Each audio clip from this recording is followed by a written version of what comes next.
అబ్బో ఇక్కడ కేజీ చీరలు కొంటే అర కేజీ చీరలు ఫ్రీ అంట. మంగళ్య షాపింగ్ మాల్, కేజీల్లో సేల్, టన్నుల్లో ఆనందం. బెహ్రా గారు కొంతమందితో కొలాబరేట్ అయ్యారు. సో ఇప్పుడు అప్కమింగ్ కొలాబరేషన్ ఎవరితో ఉండబోతుంది అనిపిస్తుంది? It's surprise bro. It's surprise. First నీకే చెప్తాను దర్శన్, ఐ ట్యాగ్ యూ. నాకే చెప్తానంటే అప్పుడా? ఓకే, 100% చెప్తున్నా. First I tag you, that's my promise to you. Release day రోజు నేను ట్యాగ్ చేసి పెడతా. But yeah, it's a surprise. ఇప్పుడు నాకు రివీల్ చేయాలని లేదు. కొన్ని ఏంటంటే డార్లింగ్, జరిగే టైం అంటే అంత బెస్ట్, కొన్నిసార్లు డిలే అవుతుంటుంది. మనం ఇష్టపడే వాళ్ళు ఏంటంటే అడుగుతూ ఉంటారు కదా, మనకు అది ఒక ప్రెషర్లా క్రియేట్ అవుద్ది. సో అప్పటి నుంచి నేను ఏం చేస్తున్నానంటే రిలీజ్ అయ్యే టైంకి చెప్తున్నా, ఈరోజు ఇది దిస్ వీఆర్ డూయింగ్ అని.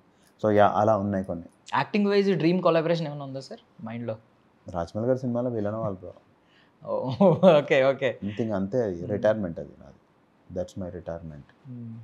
చాలు, ఓకే, లైఫ్కి చాలని. యాంటాగనిస్ట్ ఫిక్స్ అయిపోయారు ఆయన సినిమాలో. అంటే ఇప్పుడు ఆయన సినిమాలో విలన్ అంటే ఆల్మోస్ట్ హీరో కంటే ఎలివేషన్ ఎక్కువ ఉంటుంది, తర్వాత హీరో డామినేట్ చేస్తాడు. బేసికల్ ఆయన సినిమా అన్నీ అంతే. ఎలివేషన్ గురించి అనే కాదు డాలి, నేను ఆయన సినిమాలో హీరో అనేది కొంచెం ఎక్కువ ఏమో, కానీ విలన్ ఏం తక్కువ కాదు అందుకని. సో అదొక, అంటే ఇంకా మనకొకంటూ ఒక టార్గెట్ పెట్టుకోవాలి కదా, అందుకని నేను అలా టార్గెట్ పెట్టుకోవాలి. ఐ వాంట్ టు బీ, నాకు చాలా ఇష్టం bro. I can kill performance. నాకు అది చాలా, అంటే మనకు తెలుసుంటుంది లోపల. ఇప్పుడు నువ్వు చాలా మంచి యాంకర్ అని నీకు తెలుసుంటుంది దర్శన్, నువ్వు అది ఎంత ప్రూవ్ చేసుకుంటే అంత జనాలకు అర్థమవుతుంది. సో అలా like wise I know I'm a very good actor. ఆ ఆపర్చునిటీ వచ్చిన రోజు ఇంకా చాలు. I'm very clear what I want, what's my retirement, I'm very clear. So okay, goal కనిపిస్తుంది మధ్యలో, ఇదంతా ట్రాక్ వేసుకోవాలి. సో ఇప్పుడు పాన్ ఇండియా మార్కెట్ వచ్చింది. సో అంటే మీ ప్రిపరేషన్ ఎలా ఉంది? బికాజ్ వెబ్ సిరీస్లో ఒకవైపు, ఓటీటీలో రకరకాల కంటెంట్ వస్తుంది. ఈవెన్ మంచి మంచి సినిమా, నిజం చెప్తున్నాను, 70mm కంటే ఓటీటీలో వస్తున్న కొన్ని కంటెంట్ చాలా సర్ప్రైజ్ చేస్తున్నాయి, చాలా అద్భుతంగా ఉన్నాయి. అలా ఒక సబ్జెక్ట్ విన్నాను బ్రో, చాలా బ్యూటిఫుల్ కదా, వెబ్ సిరీసే. అది వెరీ సూన్ అవుతుంది, అది వెరీ సూన్. అదొకటి ఉంది లైన్లో. అండ్ ఒక కథ విన్నా, అది 2-3 డేస్లో అదొకటి ఉంది మూవీ. సో అలా ఉన్నాయి, కానీ అవన్నీ ఐ హావ్ నాట్ సైన్డ్, అందుకని చెప్పట్లేదు. మ్యూజిక్ అయితే ఐఎమ్ ఆల్రెడీ వర్కింగ్ ఆన్. ఒకవేళ నెగిటివిటీ చూస్తూ ఉంటాం, ఇది రంగుల ప్రపంచం, స్క్రీన్ మీద కనిపించేవాడిని ఎవడొకడో ఏదో ఒకటి అంటూ ఉంటాడు. పైగా ఈ సోషల్ మీడియా వచ్చిన తర్వాత కమెంట్స్ డోకా, అంటే ఎవడన్నా పెట్టొచ్చు, ఏమైనా పెట్టొచ్చు, రీచ్ అవుతూ ఉంటుంది. మీరు అన్ని చూస్తారో చూడరో తెలియదు, కానీ కొన్ని చూస్తూ ఉంటారు. ఇలాంటి నెగిటివిటీ స్ప్రెడ్ అవుతున్నప్పుడు సమ్ టైమ్స్ కొన్నిసార్లు బాగుంటుంది, మిమ్మల్ని ఎత్తినోళ్ళు ఉంటారు, ఒక్కొక్క టైం పీరియడ్ కూడా వస్తుంది. ఆ టైం పీరియడ్లో కొంచెం నెగిటివిటీ స్ప్రెడ్ చేసే వాళ్ళు కూడా ఉంటారు. ఆ టైంలో ఏం చేస్తూ ఉంటారు? ఎప్పుడైనా అసలు reaction? When you know it is shit, నువ్వు చేయి పెడతావు అందులో, లేదు సింపుల్ కదా బ్రో. ఇప్పుడు వాళ్ళ గురించి వాళ్ళకి తెలుసుంటే చూడు బ్రో, వాళ్ళే ఇవన్నిటికి భయపడతారు డాలి. నువ్వేంటో నీకు తెలుసు, నీ ఫ్యామిలీకి నువ్వేంటో తెలుసు, ఇంకెందుకు bro? When you know it is shit, will you put your finger to it? Simple. I will not put my finger and type a comment or reply or see. Block అనే ఒక సూపర్ వెపన్ ఉంటుంది social మీడియాలో, block అంతే. అస్సలు 1 second కూడా తిరిగి కూడా చూడండి. నేను సంథింగ్ హ్యాపెన్స్ రాంగ్, నేను ఒకటే ఆలోచిస్తా, దేవా నువ్వు నాకు ఏం నేర్పిస్తున్నావు ఇందులో? అన్నిట్లలో ఒకటి నేర్చుకోవడానికి చాలా బ్యూటిఫుల్. మనం ఇక్కడ ఏదో పీకి పడుకోవడానికే వచ్చాం బ్రో, ఏదో బతికేసి చచ్చిపోవడానికి అయితే రాలా, ఏదో ఒకటి చేసే వెళ్ళాలి. సో సరే, మంచి జరిగిందా, ఇందులో ఏం నేర్పిస్తున్నావు? చెడు జరిగిందా, ఇందులో నేను ఏం నేర్పిస్తున్నావు? ఎవ్రీవేర్ మనం అలా నేర్చుకుంటేనే ఇవాల్వ్ అవుతాం. Correct. And I have learned lot of patience. Okay సరే, అండ్ లెట్ గో, అంతే. ఇంక వదిలే, దాని గురించి పట్టించుకొని వాడికి ప్రూవ్ చేయాలి, వీడికి ప్రూవ్ చేయాలంటే వేస్ట్ డార్లింగ్. ఇంకా లైఫ్ అంతా అదే అయిపోతుంది. అది. అండ్ మీ గురించి నాకు తెలిసిన దాన్ని బట్టి మీరు కొంచెం జస్ట్ ఏదో క్యాజువల్గా ఇప్పుడు ఇది వేసుకున్నారు క్రాస్, చాలా మంది ఊరికే దాన్ని ఏమంటారు స్టైల్ కోసం వేసుకుంటారు. మీరు అలాంటి పర్సన్ కాదు, మీరు కొంచెం స్పిరిచువల్ పర్సన్, దేవుడిని బిలీవ్ చేస్తారు, మంచిగా ఉంటారు, ఫాలో అవుతారు. సో ఏంటి అంటే కొంతమంది ఏమనుకుంటారంటే ఎర్లీ డేస్లో ఎందుకు స్పిరిచువాలిటీ, వయసు అయిపోయిన తర్వాత 50 ఏళ్ళు వచ్చిన తర్వాత దాని వైపు వెళ్దాం, అప్పటి వరకు మన లైఫ్ మనం ఎంజాయ్ చేద్దాం అనే ఫీలింగ్లో ఉంటారు. సో అందరికి ఒక డ్రైవింగ్ పాయింట్ ఉంటుంది దర్శన్. ఇప్పుడు నీ డ్రైవింగ్ పాయింట్ ఏంది? నువ్వు ఎందుకు వచ్చావు ఇక్కడ ఇండస్ట్రీకి? What drove you here? అంటే మేకర్ అవ్వాలి ఏదో ఒక టైంలో, మేకర్ కానీ యాక్టర్ కానీ కదా డార్లింగ్, అది నీ డ్రైవింగ్ ఫోర్స్ డార్లింగ్. అవునా? నేను మేకర్ అవ్వాలి. నేను ఎప్పుడు ఏం బిలీవ్ చేస్తా అంటే దేవుడు నాకు అన్యాయం చేయడానికి బిలీవ్ చేస్తాడు, అది నా డ్రైవింగ్ ఫోర్స్. నేను అందుకనే వేసుకుంటాను. నాకు అన్యాయం జరగదు, నన్ను ఒకడు వచ్చి కొట్టినా, ఉమ్మినా, తిట్టినా, ఏం చేసినా నాకు ఇందులో ఏదో మంచి ఉంది, నేను ఏదో నేర్చుకోవాలి, నన్ను నేను ఎప్పుడు అద్దం నా ముందే పెట్టుకుంటాడు వాళ్ళు, ఇంకొకటి చూపించా, నేనేం నేర్చుకోవాలి ఇందులో. ఇప్పుడు నేను నీకు ఒక నీతి చెప్పాను అనుకోడాలి, నువ్వు వింటో లేదంటే నేను ఒక నీతి నేర్చుకున్నాను అనుకోడాలి, నేను బాగుపడతా. సో ఒక నానిగారు చెప్పిన లాంటిదే ఇంకోటి ఉంటుంది, a successful man is one who builds strong foundation out of the stones others throw at him.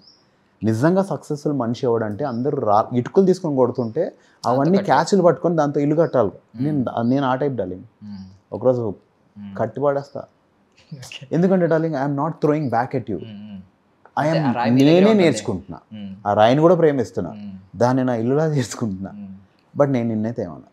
So నాకు నచ్చినప్పుడు నేను చాలా కష్టపడి నేర్చుకున్నాను డార్లింగ్. నేను ఈ మనిషిని కాదు డైరెక్ట్గా ఏమన్నా అంటే బాధపడతారేమో, కానీ మనం ఒకటి ఇంకోటి చదివా, ఆయనని వెచ్చగా ఉంచనీకి నువ్వు కాలొద్దు అని. నీకు వెచ్చదనం ఇవ్వనీకి నేను కాలుతూ ఉంటే ఎందుకు డార్లింగ్, లైఫ్ ఇంకా వేస్ట్ కదా. నన్ను కన్నా మా అమ్మకి అన్యాయం చేసినట్టు. సో ఇప్పుడు నా గర్ల్ ఫ్రెండ్ మా అమ్మ, ఆమెను ఇంప్రెస్ చేయాలి నేను. ఆమె నన్ను ఇన్ని సంవత్సరాలు పెంచితే అందరూ వచ్చి వీడిది వీదాడా అంటే ఆమె ఎందుకు పడాలి. నేను ఎంత పైకి వస్తే వాళ్ళ అమ్మ బాగా పెంచిందిరా అని అంటారు కదా. ఈరోజు నేను ఆమెనే ఇంప్రెస్ చేయాలి. ఈరోజు నేను మాట్లాడకపోతే ఎందుకు మాట్లాడలే అని అనే ఫీలింగ్ మా అమ్మకు వస్తే తప్పు లేదు డార్లింగ్, నేను కంఫర్టబుల్ కాదు, ఎందుకు పిలిచాను అని చెప్పేస్తే అయిపోయింది కదా. నేను ఇంత తప్పు, నేను హర్ట్ చేయట్లేదు కదా, నేను తిట్టట్లేదు కదా, నేను డిస్రెస్పెక్ట్ చేయట్లేదు కదా, నా పరిధిలో లేదు డార్లింగ్, ఐఎమ్ నాట్ కంఫర్టబుల్ అనేది నేను చెప్పాలి అంతే. సో స్పిరిచువాలిటీలో ఇంకొక క్వశ్చన్ తీసుకుంటే, బేసికల్లీ పేషెన్స్ అనేది చాలా పెద్ద వెపన్. ఎన్ని సక్సెస్ఫుల్ స్టోరీస్ చూసినా దాని వెనక పేషెన్స్ అనేది కీ రోల్ ప్లే చేస్తుంది. చాలా మంది మనం కథలు వింటాం కదా, లాస్ట్ వరకు తవ్వి డైమండ్స్ దగ్గర ముందే వెనక్కి వచ్చేస్తూ ఉంటారు, కొంతమంది నీళ్లు పడక ముందే నిరాశ చెంది వెనక్కి వచ్చేస్తూ ఉంటారు. సో మీ విషయంలో ఇప్పుడు పేషెన్స్ కొన్ని నాకు ఎప్పటికీ అన్యాయం జరగదు అని అనుకుంటున్నారు, గాడ్ పరంగా ఆలోచించి కొంచెం నాకు ఎప్పటికీ అన్యాయం చేయడు దేవుడు అని చెప్పి. సో ఎప్పుడైనా పేషెన్స్ అనేది పాయింట్ ఉంటుంది కదా, అంటే ఈ పాయింట్ తర్వాత ఏంటి ఇంకా అవ్వట్లేదు అనే నిరాశ ఎప్పుడైనా వచ్చిందా మీ లైఫ్? లేదు డార్లింగ్. ఇప్పుడు ఒక మనిషి, ఇప్పుడు రాముడు ఉన్నాడు డార్లింగ్, చాలా మంచి బాలుడు అనే ఎలా వచ్చింది, అదే లైఫ్ స్టోరీ అంతా చూసిన తర్వాత అదొక ముద్ర, ఇంత మంచోడా అని మనం వన్ డేలో ప్రూవ్ చేసుకోలేం డార్లింగ్. ఇప్పుడు నేను నా దేవుడిని నమ్ముకునే చాలా కష్టపడ్డాడు ఆయన, నాకు కష్టాలే రావద్దు అని చెప్పి 3 మేకలు ఉన్న మనిషిని ఎలా అడుగుతాం మనం? ఆయన ఎక్కడ ఉన్నాడంటే 3 మేకుల మీద ఇప్పుడు లేడు ఆయన, ఈజ్ ఇన్ హెవెన్. బట్ ఆ మనిషి అంత సఫర్ అయిన మనిషిని నాకు సఫరింగే ఇవ్వద్దని ఎలా అడుగుతాం? నాకు ఇవ్వు అని అడుగుతాం. నాకు ఇవ్వు, నువ్వు ఏవేవైతే ఏ మార్గంలో వెళ్ళో నాకు ఇవ్వు, ఎందుకంటే అదే నాకు మంచి. నాకు కాకపోతే ఇంకెవరికి అవుతుంది? నన్ను కాకపోతే ఇంకెవరిని తప్పర్థం చేసుకుంటారు? నన్ను కాకపోతే ఎవరిని తిడతారు అని నేను అలా అనుకుంటాను డార్లింగ్. నాకు అవ్వాల్సిందే, it have to go through this. బంగారం ముందు ఏంటి డార్లింగ్? బొగ్గేగా. కరెక్ట్, అది కాలిన తర్వాత డార్లింగ్. సో ఇది చాలా ఇంపార్టెంట్ డార్లింగ్. అంటే మనుషులు, నేను ఇది సూపర్ ఫోర్స్ డ్రైవ్స్ మే, నాకు ఇందులో అన్యాయం జరగదు అంటే నన్ను ఎవ్వరేమన్నారని కాదు, దాని నుంచి నాకు అన్యాయం అవ్వదు, అది కూడా నాకు మంచిగా చేస్తుంది అని. సో అది నా faith darling, and I'm sure I live that life. Life philosophy ఏంటండి? నాకా ఏదో పీకి పడగొట్టడానికి పుట్టే అది చేసి వెళ్ళిపోతా అలా స్టార్ డార్లింగ్. నా పేరు నోయల్. నోయల్ అంటే క్రిస్మస్, నోయల్ అంటే క్రిస్మస్కి ఏం పెడతారు దాన్ని ఇంటి బయట? స్టార్.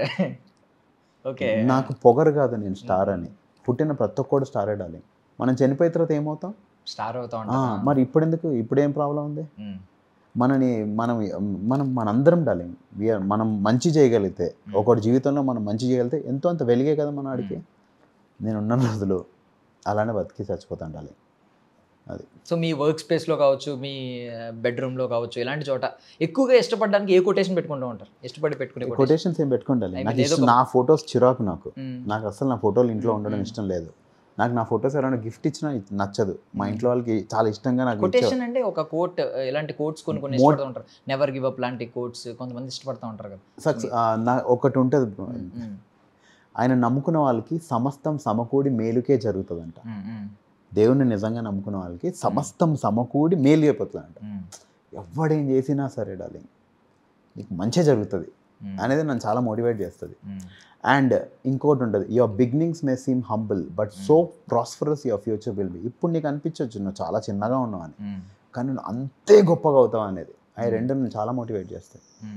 సో ఆ కొటేషన్స్ రెండు మన జీవితంలో రైట్ అవ్వాలి అంటే మనం చాలా చూసి ఉండాలి. అండ్ మన బిగినింగ్స్ చిన్నగా ఉండాలి. సో నేను ఎందుకు ఆ ఇంట్లో పుట్టలేదు, నేను ఆ ఇంట్లో పుట్టుంటే పెద్ద స్టార్ని అయిపోయేదానికి ఈ టైంకి అంటే లేదు.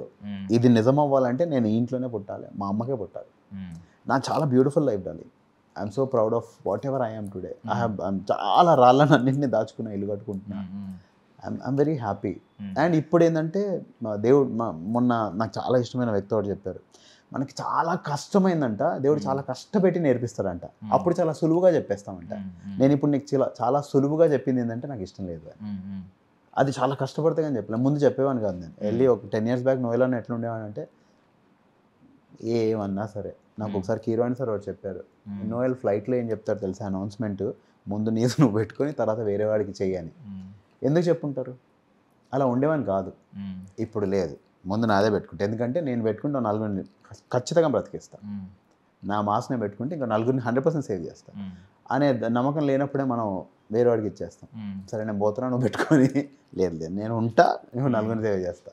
ఓకే, సో ఇప్పుడు రేపు పొద్దున్న ఇప్పుడు అన్నారు కదా వచ్చిన రాళ్ళన్నీ పోగేసుకుంటున్నారు, ఇల్లు కట్టుకుంటానని. సో వచ్చిన మాటలన్నీ కూడా మీ దగ్గర దాచుకుంటున్నారు. రేపు పొద్దున్న ఏ పుస్తకం రిలీజ్ చేశారు అనుకోండి, 100% బయోపిక్, ఒక బయోగ్రఫీ, ఆటోబయోగ్రఫీ సంథింగ్, ఏంటి టైటిల్ ఏం పెడతారు?